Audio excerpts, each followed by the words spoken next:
बरोबर. मग आता आहार बद्दल तुम्हाला माहित आहे, आरोग्य बद्दल पण आई सांगणार आहे. आता जर का अध्यात्माबद्दल बोलायला म्हटलं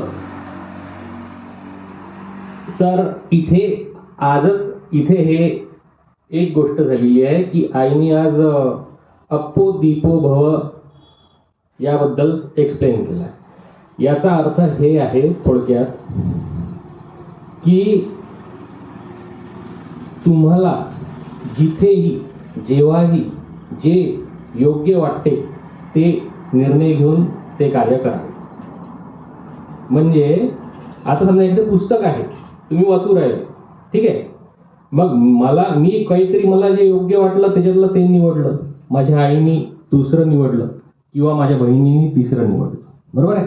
म्हणजे काय आहे की अप्पो दीपो भवचा अर्थ आहे की स्वतः आपल्याला जेव्हा जे गोष्ट योग्य वाटते, जेव्हा जिथे जेव्हा, ठीक आहे. म्हणजे आज म्हणजे किंबहुना असं वाटणार की मला आज हे बरोबर वाटवायला होऊ शकते की ते 1 वर्षांनी आपल्याला आपलं ज्ञान इथे आहे, आपलं ज्ञान इथे गेल्यावर ते अयोग्य वाटेल, काहीतरी दुसरं योग्य वाटेल.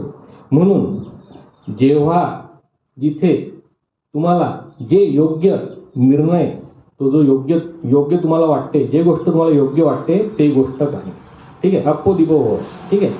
आणि जर का हे मी सांगितलंही नाही तुम्हाला तरी तुम्ही हे करत आले आहात.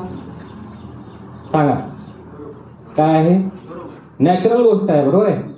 दुसरी गोष्ट आपल्या इकडे एक म्हणता येते की दोन प्रकारचे आपण व्यक्ती बघतो तसं पाहिलं तर अध्यात्माच्या दृष्टीने.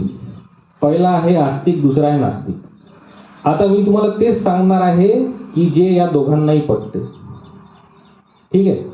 जसं की आपण एका नास्तिकाच्या दृष्टीने विचार केला, ठीक आहे, तर नास्तिकाच्या दृष्टीने जे काही आपण सायन्स सांगू अध्यात्माला, बरोबर आहे, ते बघा. आता इथे आपण एक असं करू शकतो की एक पॉइंट आपला हा झाला की जेव्हा जिथे योग्य वाटते ते कार्य किंवा ते डिसिजन घेणे, तो निर्णय घेणे, बरोबर आहे.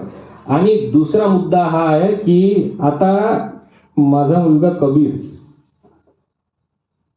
तो अभ्यासाला कंटाळा करू राहिला घरी. मी पण करायचो, आईला माहित आहे. तर त्यामुळे मला हे म्हणायचं आहे की मी त्याला काय म्हटलं, बघ कबीर, हे आहे ना म्हटलं, हे दोन लाईन आहेत, हे 2 लाईन पाठ कर या मोठ्या उत्तरातले. स्वतःवर स्वतःच जबरदस्ती कर. काय म्हटलं? स्वतःवरच स्वतः जबरदस्ती कर. कोणाला कशाला करायला लावतो? बरं, हे 2 लाईन पाठ करेपर्यंत तुला काय वाटते की किती मिनिटं जातील? तर तो म्हणाला 3 मिनिटं. मग 3 मिनिटाचा टाइमर लाव, 3 मिनिटं कर, 3 मिनिटांनी हे 2 लाईन पाठ होतील. जसं आता म्हणायचा अर्थ हा आहे की आपल्याला एखादं कार्य असते पण त्याचा कंटाळा येतो, बरोबर आहे. मग कंटाळा आला म्हणून आपण ते राहू देतो, बरोबर आहे. म्हणायचं हे आहे की कंटाळा आपल्याला नसते आला, आपल्या वृत्तीतून आला असते. म्हणजे आपलं जे बिहेवियर आहे त्याच्यातून